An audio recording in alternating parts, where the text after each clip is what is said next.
നമസ്കാരം. ഞാൻ ശാന്തകുമാരി കുവൈറ്റാണ്. ഞാൻ പറയാൻ വന്നത് ഇന്ന് എസ് ബിയിൽ വരാനുള്ള ഒരു കാരണം, ഞാൻ ലൈവിൽ വരുന്നത് എന്താന്ന് പറഞ്ഞാൽ, നമ്മുടെ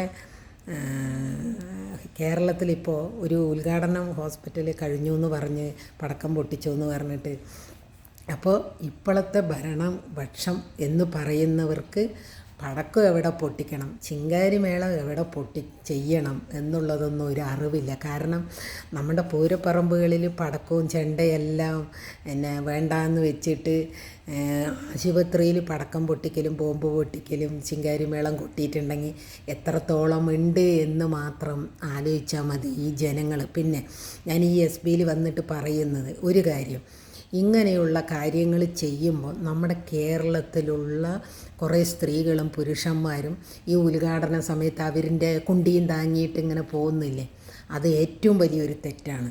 നമ്മൾക്ക് മനുഷ്യർക്ക് ഈ ചോറ് തിന്നുന്ന മനുഷ്യരുടെ തലയ്ക്കകത്തുള്ള ബുദ്ധിയിൽ ഒരു ഹോസ്പിറ്റലിൽ ഇങ്ങനെയൊക്കെ ചെയ്യേണ്ടത് എന്ന് പറയുമ്പോൾ അവരിൻ്റെ പിന്നാലെ പോയിട്ട് അതിനെ മൂടും താങ്ങിയിട്ട് നടക്കുന്നവരിനെയാണ് ആദ്യം അടിക്കേണ്ടത്. മനസ്സിലാകുന്നുണ്ടോ? അപ്പോൾ ഈ ജനങ്ങൾ ഒത്തൊരുമയില്ലാത്തിടത്തോളം കാലം നമ്മുടെ കേരളം ഇതല്ല ഇതിൻ്റെ അപ്പുറവും നടക്കും. കാരണം തോക്കിൻ്റെ ഉണ്ട വറുത്ത നാടാണല്ലോ നമ്മുടെ കേരളം എന്ന് പറയുന്നത്. അപ്പോൾ അത്രയേ കേരളത്തിലെ ജനങ്ങൾക്ക് ഉള്ളൂ എന്നാണ് എൻ്റെ ഒരു നിഗമനം. ഓരോ നാടുകളിലും പുരോഗമനം വന്നുകൊണ്ടേയിരിക്കുന്നു. നമ്മുടെ കേരളം ഇന്ന് ഇന്ത്യ താഴ്ന്നു പോയിക്കൊണ്ടേയിരിക്കുന്നു. ഇതൊന്നും ആർക്കും ബുദ്ധിയില്ല എന്നുള്ളതാണ് എൻ്റെ ഒരു അഭിപ്രായം. ജനങ്ങൾക്ക് സമാധാനമില്ല ജീവിക്കാൻ. കൊലപാതകം, പിടിച്ചുപറി, MDA MA എന്ന് പറയുന്ന സാധനം, കള്ളുകൂടി, പിന്നെ ഇമാതിരിയുള്ള ഭരണപക്ഷത്തിൻ്റെ അക്രമങ്ങൾ, ഇതെല്ലാം കണ്ടിട്ട് ഈ ജനങ്ങൾ ജീവിക്കുന്നുണ്ടെങ്കിൽ നമ്മുടെ കേരളത്തിലെ ജനങ്ങളാണ് ഏറ്റവും വലിയ വിഡ്ഢികൾ. മനസ്സിലാകുന്നുണ്ടോ? Good morning.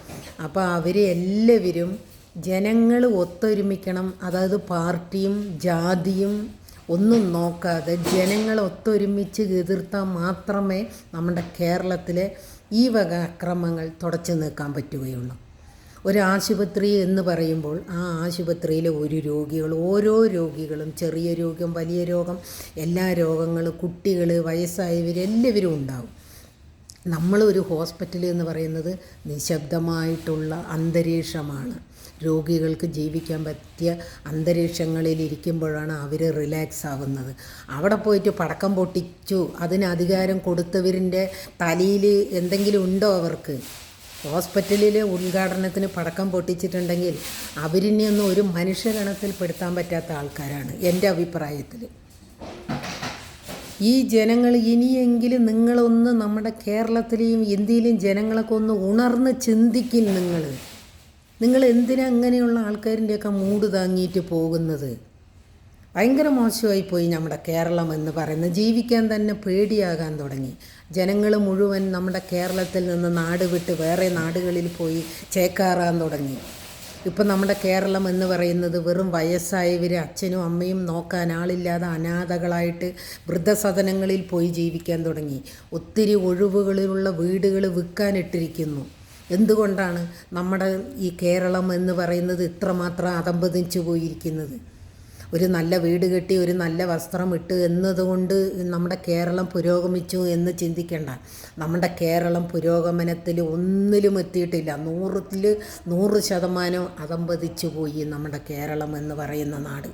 കാരണം ശരിയായിട്ടുള്ളൊരു ഭരണകർത്താവ് നമ്മുടെ കേരളത്തിലില്ല. ഇല്ലെങ്കിൽ ഒരു ഭരണം ഭരിക്കാനുള്ള കഴിവുള്ള ഒരു മന്ത്രിമാരില്ല. അതിനെ ചൂണ്ടിക്കാണിക്കാനുള്ളൊരു മന്ത്രിമാരില്ല.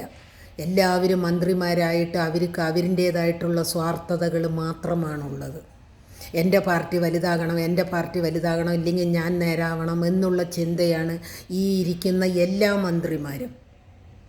ഒരാളെങ്കിലും പഴയതുപോലെ നമ്മുടെ കേരളത്തിനെ എങ്ങനെ കൊണ്ടുവരണം, ഇല്ലെങ്കിൽ നമ്മളുടെ ഇന്ത്യ എങ്ങനെ സമാധാനപരമായിട്ട് ജീവിക്കണം എന്ന് ചിന്തിക്കുന്ന ഒരാളെങ്കിലും നമ്മുടെ കേരളത്തിലോ നമ്മുടെ ഇന്ത്യയിലോ ഉണ്ട് എന്ന് ഞാൻ ചിന്തിക്കുന്നില്ല. കാരണം പല ഭാഗങ്ങളിൽ, പല നാടുകളിൽ, പല കൺട്രികളിൽ, പല സ്ഥലങ്ങളിലും ഓരോന്നും നടക്കുന്നത് കേൾക്കുമ്പോൾ ഇന്ന് ഓരോ ജനങ്ങൾക്കും കേരളം എന്ന് പറഞ്ഞാൽ പേടിയാണ്. എന്താ പറഞ്ഞാൽ ഭ്രാന്താലയമാണ് ഇപ്പോൾ നമ്മുടെ കേരളം. MDMA എല്ലാ ഫാമിലികളിലെ കുട്ടികൾ മുഴുവൻ കഞ്ചാവും കഞ്ചാവും അടിച്ച് കുടുംബം മുഴുവൻ കുട്ടിച്ചോരായിപ്പോയി. അതുപോലെ തന്നെയാണ് ഈ ചെയ്യുന്ന മന്ത്രിമാർ എന്ന് പറയാൻ കുറച്ച് തലയിൽ നോളേജുള്ള മന്ത്രിമാരായിരിക്കണം ഇനിമേൽ വരേണ്ടത്. ഇത് ഒന്നിനും അറിയാത്തത്, എഴുതാനും വായിക്കാനും പോലും അറിയാത്ത മന്ത്രിമാർ ഒക്കെയാണ് ഈ ഭരിക്കുന്നത് കേരളം. പിന്നെ എങ്ങനെയാണ് ജനങ്ങളിൻ്റെ സുഖ സൗകര്യങ്ങളാണ് ഈ നമ്മൾ തിരഞ്ഞെടുത്ത് കൊടുത്തിരിക്കുന്ന മന്ത്രിമാർ നോക്കേണ്ടത്. അല്ലാണ്ട് മന്ത്രിമാരിൻ്റെ സുഖമല്ല നോക്കേണ്ടത്. മന്ത്രിമാരിൻ്റെ വീട് വലുതാകണം, വീട് ഉണ്ടാക്കണം, പണം ഉണ്ടാക്കണം, എൻ്റെ തലമുറകൾ ഇങ്ങനെ ജീവിക്കണം എന്ന് ചിന്തിക്കുന്ന മന്ത്രിമാരല്ല നമ്മുടെ കേരളത്തിൽ വേണ്ടത്. നമ്മുടെ കേരളത്തിൽ വേണ്ടത് നികുതി പണം കൊടുത്ത് നമ്മൾ അവരിനെ വോട്ട് കൊടുത്ത് അവരിനെ ജയിപ്പിച്ച് കയറ്റി ഇരുത്തിയിട്ടുണ്ടെങ്കിൽ ഈ ജനങ്ങളിൻ്റെ സുഖസൗകര്യങ്ങളാണ് മന്ത്രിമാരായിട്ട് ഇരിക്കുന്ന മന്ത്രിമാർ നോക്കേണ്ടത്. ആരോഗ്യമന്ത്രി, വിദ്യാഭ്യാസ മന്ത്രി, എല്ലാ മന്ത്രിമാരും ഓരോരോ വകുപ്പുകൾ കൊടുത്തിരിക്കുന്ന മന്ത്രിമാർ ജനങ്ങളിനെ സേവിക്കാൻ വേണ്ടിയാണ്. ഇതിപ്പോൾ മന്ത്രിമാർ എന്താ ചെയ്യുന്നത്? അവരിൻ്റെ കുടുംബത്തിലേക്ക് അവർ പൈസ ഉണ്ടാക്കുന്ന അവരിൻ്റെ തലമുറകൾ മാത്രം സുഖ സൗകര്യങ്ങളോട് ജീവിക്കണം, അവരിൻ്റെ മക്കൾ വെളിയിൽ പോയി പഠിക്കണം, അവർ സുഖമായിട്ട് ജീവിക്കണം. ജനങ്ങളെല്ലാവരും അവരിൻ്റെ മൂടും താങ്ങി അവരിൻ്റെ കുണ്ടിയും താങ്ങിയിട്ട് അവരിൻ്റെ കൂടെ നടക്കണം.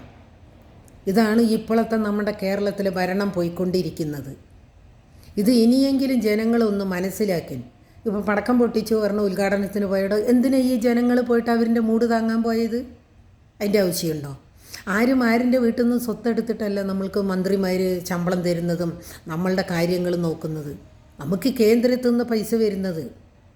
അല്ലാണ്ട് കേരളത്തിലെ മന്ത്രിമാരിൻ്റെ വീട്ടിൽ നിന്ന് എടുത്തുകൊണ്ട് വന്നിട്ടല്ല നമ്മുടെ കേരളത്തിലെ ജനങ്ങൾക്ക് ശമ്പളം കൊടുക്കുന്നതും പെൻഷൻ കൊടുക്കുന്നതും ഓരോ കാര്യങ്ങൾ ചെയ്യുന്നതും കേരളത്തിൽ നിന്നല്ല കൊടുക്കുന്നത്. അത് കേന്ദ്രത്തിലെ അനുമതി കിട്ടിയിട്ടാണ്. ഇപ്പോൾ എന്തിനേറെക്കുറെ പറയണ്? വയനാട്ടിൽ ഇത്രയും ദുരന്തം നടന്നു, എത്രയോ ജനങ്ങൾ എത്രയോ ലക്ഷങ്ങൾ കോടികൾ കൊടുത്തിരിക്കുന്നു. സഹായം ചെയ്തോ? എല്ലാവർക്കും വീട് കൊടുത്തോ? ഗവൺമെൻറ് എന്ത് ചെയ്തു? കേരള ഗവൺമെൻറ് എന്ത് ചെയ്തു? എന്തെങ്കിലും ചെയ്തോ? അപ്പം ജനങ്ങൾ കുറച്ചുകൂടി ഒരു പ്രാക്ടിക്കലായിട്ട് ചിന്തിച്ചിട്ട് ഓരോ കാര്യങ്ങൾ നടത്താൻ നോക്കണം. അല്ലാതെ ഇവരിൻ്റെയൊക്കെ പാർട്ടി നോക്കിയിട്ട് മൂടും താങ്ങിയിട്ട് നടക്കുകയല്ല വേണ്ടത്. ഇങ്ങനെയുള്ള കാര്യങ്ങളിൽ പാർട്ടി നോക്കിയിട്ട് കാര്യമില്ല. തെറ്റും ശരിയും തിരിച്ചറിയുന്ന ഒരു മനുഷ്യനായിട്ട് ഇരിക്കണം. അതാണ് വേണ്ടത്. ഞങ്ങൾ ഇന്ന പാർട്ടിയാണ്, ഞങ്ങൾ അതേ ചെയ്യും, അങ്ങനെയല്ല വേണ്ടത്. ജനങ്ങളിൻ്റെ സുഖസൗകര്യങ്ങൾ നോക്കുന്ന മന്ത്രിമാർ ഏത് പാർട്ടിയാണെന്ന് നോക്കാതെ അവരിനെയാണ് ജയിപ്പിച്ച് വിടേണ്ടത്. മനസ്സിലാകുന്നുണ്ടോ? അല്ലാണ്ട് താഴ്ന്ന ജാതി, പൊന്തിയ ജാതി, ഞാൻ മറ്റേ ജാതി, ഞാൻ വലിയ ജാതി, അങ്ങനെയല്ല വേണ്ടത്.